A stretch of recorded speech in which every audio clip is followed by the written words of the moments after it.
година запишуваме 4 паралелки во здравствената струка, од кои што 2 се во медицинско-лабораториски санитарен техничар, една паралелка е за фармацевски техничар и една за болничар или неговател. Медицинско-лабораториски санитарен техничар. Тоа е 4 годишно стручно образование. Примерно ќе биде венепункција, односно вадење на крвта кај пациентот и нормално испитување. Подоцна земање на бриз од носот и од грлото, испитување на сите биолошки течности во човековото тело.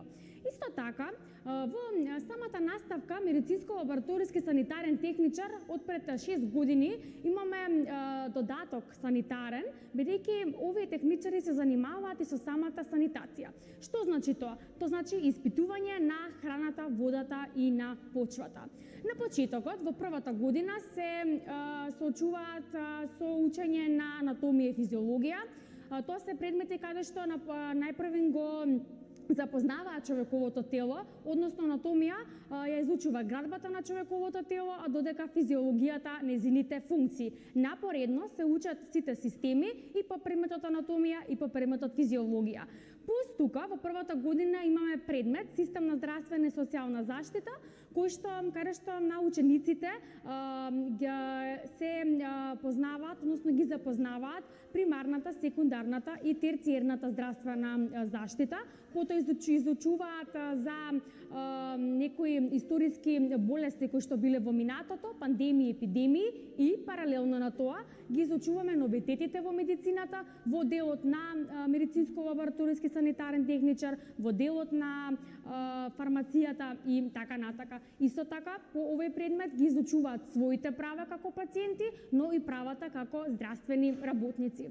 Подоцна, во втората година, во овој смер се задолбочуваме веќе во медицината, имаме предмети како што се микробиологија, предмети како што се дезинфекција, дезинсекција, дератизација, тоа е веќе предмет од самата санитација, предмети како што се патологија, која што ги изучува нарушувањата на сите течности во човековото тело, и додека во самата микробиологија учениците имаат можност да ги изучуваат микроорганизмите, како всушност тие се поделени, правилно да микроскопираат, да ги научат техниките на микроскопирање, да ги знаат боењата на кои што постојат и со кои што се откриваат самите причинители кај пациентот доколку има некоја заболување, како што кажав, самите техники на боење и така натака. Тука исто така се изучува самата дезинфекција, самата стерилизација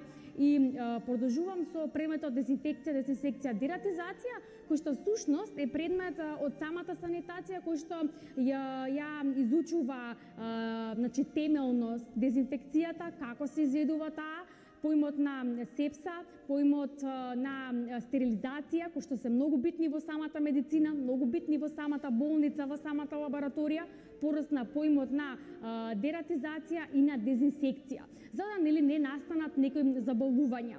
Исто така, како работна задача на овој медицинско-лабораториски санитарен техничар е да се грижи за самата превенција, да не настане некои заболувања, да не настанат некои епидемии и пандемии, а сето тоа може да го прави со помош на промоции, со помош на некои предавања и така натака. Ние, исто така, практичната настава во овој смер изведуваме во нашето училиште, како што може да видите, се што работиме во теорија, го изведуваме и во практична настава. Значи, секоја манипулација тие изведува дали ќе биде венепункција, дали ќе биде испитување или земање на бриз од грло или нос, или испитување некои други биолошки течности, сето тоа го гледаат и на практична настава. Исто така, имаме вклучено меморандуми со доста болници, низ и лаборатории, каде што учениците одат на практична настава веќе во трета и четврта година. Тоа е друг предмет кој што се нарекува учење кај работа преку работодавач, трае 20 работни дена во текот на летниот распуст како феријална пракса, а во текот на школската година тој тече како под називот учење преку работа кај работодавач. И е еден ден во неделата каде што децата се во таа болница или во таа лабораторија и сосема се насочени кон практичната настава.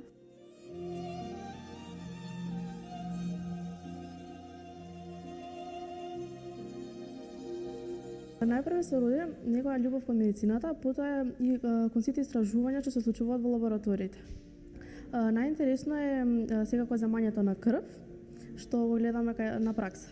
Практичната настава е многу битна, бидејќи сета теорија што имаме изучена, преку пракса се претворува во вистинско знаење. За сега јас би сакала да продолжам на високо образование, но ако се предомислам во меѓувреме, секој дека можам со 4-годишно образование од мојата струка веднаш да се вработам во некоја лабораториите, но не само во болниците, туку ми се отворени многу повеќе работни професии.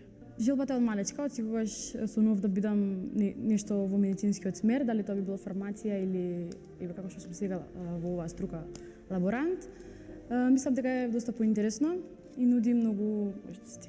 Најинтересно е дефинитивно процесот на вадење на крв од пациентите и секако испитувањето, анализите и сите тој процес. Понатаму секако дека би сакала да завршам некој повисоко образование, но дефинитивно би се определила во овој смер. Значи, сигурно нешто било медицинско. Нашите ученици се спремни да излезат на пазарот на трудот, така да со завршувањето на 4-годишното стручно образование се директно можат да се вработат во некој од лабораториите. Од оваа здравствена струка се запишуваат на медицинскиот факултет, ги одбират и 3-годишните студии, дали ќе биде дипломиран лаборант, дипломирана медицинска сестра, можеби и дипломиран логопед, тоа зависи од нивната желба првенствено.